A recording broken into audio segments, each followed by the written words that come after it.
నిన్న వాల్కడే వేదికగా జరిగిన కేకేఆర్ వర్సెస్ ఎంఐ మ్యాచ్లో కేకేఆర్ ఒక హిస్టారిక్ విన్నుని నమోదు చేసుకుంది. కేకేఆర్ దాదాపు 15 ఏళ్ల తర్వాత వాల్కడేలో ఒక విన్ సాధించింది. కేకేఆర్ ఈ మ్యాచ్ గెలవడంతో వల్ల ప్లే ఆఫ్స్ ఆశలు అనేవి ఇంకా పెంపొందించుకున్నారు. ఇక ముంబై ఇండియన్స్ అయితే ప్లే ఆఫ్స్కు నుంచి అఫీషియల్గా ఎలిమినేట్ అయిపోయారు. ముందుగా టాస్ గెలిచిన ముంబై ఇండియన్స్ ఫస్ట్ ఫీల్డింగ్ చేశారు. ముందుగా బ్యాటింగ్ చేసిన కేకేఆర్ వాళ్ళకు మాత్రం ఫస్ట్ ఓవర్లోనే వికెట్ కోల్పోయారు. ఇన్ఫ్యాక్ట్ పవర్ ప్లేలోనే దాదాపు 4 వికెట్లు కోల్పోయి ఎంతో ఇబ్బందులలో పడ్డారు. 4 వికెట్లు పడిన తర్వాత వచ్చిన రింకు సింగ్ కూడా అంత ఆకట్టుకోలేదు. అతడు కూడా పీయూష్ చావ్లా బౌలింగ్లో ఒక సాఫ్ట్ డిస్మిసల్ అయిపోయాడు. అసలు కేకేఆర్ పవర్ ప్లేలోనే 4 వికెట్లు కోల్పోవడానికి ముఖ్య కారణం తుషార్. అసలు అతడు వేసిన బౌలింగ్ చూస్తే ఏకంగా పవర్ ప్లేలోనే 3 వికెట్లు అందించాడు. అతడు లైన్ కొంచెం వేవర్డ్గా ఉంది, కానీ అప్పుడప్పుడు వేవర్డ్గా వేస్తున్నాడు, కానీ అట్లీస్ట్ వికెట్లు తీసేలాగైతే బౌలింగ్ వేస్తున్నాడు.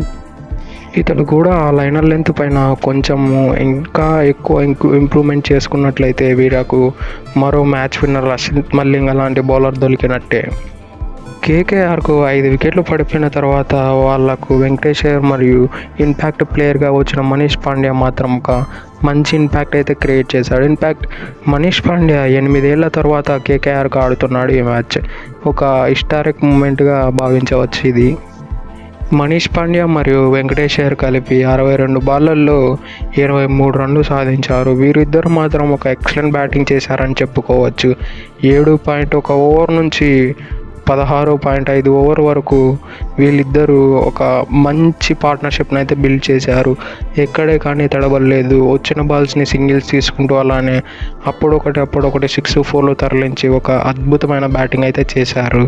ఇన్ఫ్యాక్ట్ కేకేఆర్కు 169 రన్లు వచ్చినాయంటే అది ఒక మనీష్ పాండ్యా మరియు వెంకటేష్ అయ్యర్. ఇన్ఫ్యాక్ట్ వెంకటేష్ అయ్యర్కి అయితే ముంబై ఇండియన్స్ పైన ఒక అద్భుతమైన రికార్డు ఉంది. ఇదే ముంబై ఇండియన్స్ పైన 2023లో ఒక సెంచరీని నమోదు చేశాడు. ఇదే వాల్కడే స్టేడియం మీద.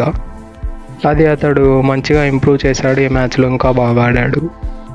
మనీష్ పాండ్యా అవుట్ అయిన తర్వాత వచ్చిన రసెల్ మాత్రం అన్ఫార్చునేట్లీ రన్అట్ అయ్యాడు, కానీ ఇతడి రన్అట్తో డెఫినెట్లీ ఒక 20-30 రన్లు అయితే షార్టేజ్ అయితే కనపడింది. అదే ఇతడు ఉండింటే ఈజీగా ఏదో 180-190కి అయితే ఈజీగా తీసుకెళ్ళింది. ఇతని రోల్ అయితే కీ రోల్ ఉండేది, కానీ వెంకటేష్ అయ్యర్ అన్ఫార్చునేట్లీ రన్అట్ చేయించాడు.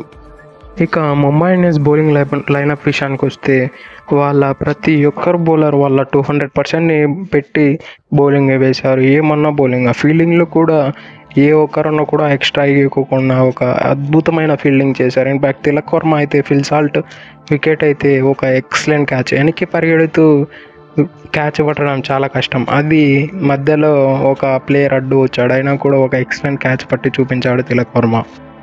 ఇక తుషార్ అయితే వేసిన 4 ఓవర్లలో 42 రన్లు ఇచ్చి 3 వికెట్లు తీశాడు. బుమ్రా అయితే ఇతడు వేసిన 3.5 ఓవర్స్లో ఒక్క 4 కూడా కన్సీవ్ చేయకుండా 18 రన్లు ఇచ్చి 3 వికెట్లు తీశాడు. ఇక హార్దిక్ పాండ్యా అయితే 4 ఓవర్లలో 2 వికెట్లు ఇచ్చాడు, కానీ ఎకానమీ హయ్యర్ రేట్లో ఉంది. 11 పాయింట్ మెయింటైన్ చేశాడు. ఇది చాలా కష్టం.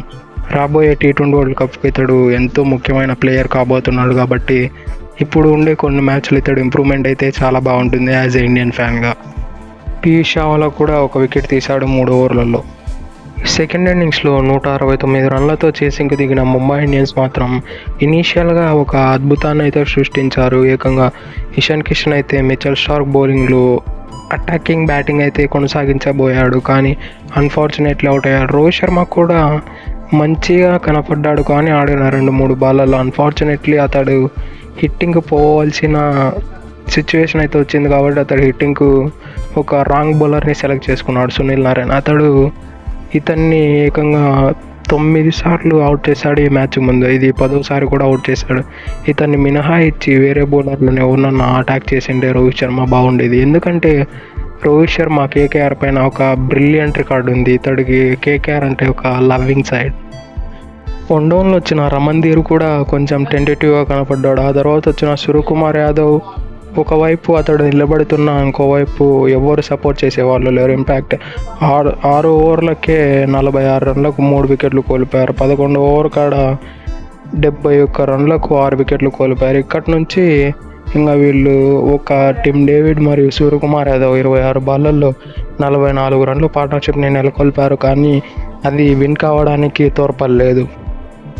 ఈ మ్యాచ్లో ముఖ్యంగా మాట్లాడుకోవాల్సింది మిచెల్ స్టార్క్. అసలు అతడు 24 కోట్ల వర్త్ బౌలింగ్ ఈరోజు వేశాడు. ఏమన్నా బౌలింగ్, అసలు ఇటువంటి బౌలింగ్ వేస్తాడని ఎవరు ఊహించి ఉండరు. వేసిన 3.5 ఓవర్స్లో 33 రన్లు ఇచ్చి 4 వికెట్లు తీశాడు. ఇన్ఫ్యాక్ట్ అతడు తీసిన 3 వికెట్లు అతడు వేసిన లాస్ట్ ఓవర్లోనే 3 వికెట్లు తీశాడు. వరుణ్ చక్రవర్తి అయితే ఒక ఎక్సలెంట్ బౌలింగ్ వేశాడు, ఎందుకంటే తిలక్ వర్మను అవుట్ చేశాడు. అతడు ఎటువంటి ఫామ్లో ఉన్నాడో ఈ సీజన్ మనం చూస్తూ ఉన్నాం. ఈసారి ముంబై ఇండియన్స్ సైడ్ తరపు నుంచి హైయెస్ట్ స్కోరు అతడే చేశాడు. హైయెస్ట్ రన్స్ కొట్టింది అతడే. ఇనిషియల్లీ తిలక్ వర్మను అవుట్ చేసి వరుణ్ చక్రవర్తి ఒక మంచి బౌలర్ అయితే అనిపించుకున్నాడు. 4 ఓవర్లలో 2 వికెట్లు తీశాడు. సునీల్ నారాయణ్ కూడా వేసిన 4 ఓవర్లలో 22 రన్లు ఇచ్చి 2 వికెట్లు తీసుకున్నాడు. రసెల్ మాత్రం ఇది ఒక సర్ప్రైజింగ్ ప్యాకేజ్. అసలు అతడు వేసిన ఫస్ట్ ఓవర్లో అయితే ఇంజూరీ అయ్యిందేమో అనేలా అనిపించాడు. బౌలింగ్ వేసేటప్పుడు ఆ రన్అప్ మిస్ అయ్యి కింద పడ్డాడు. రసెల్ కూడా ఒక అద్భుతమైన బౌలింగ్ చేసి 4 ఓవర్లలో 30 రన్లు ఇచ్చి 2 వికెట్లు తీశారు. ఇంకా ఎంఐని అయితే 18.5 ఓవర్కి ఆల్అవుట్ చేశారు. ఇందులో ముఖ్య పాత్ర మిచెల్ స్టార్క్.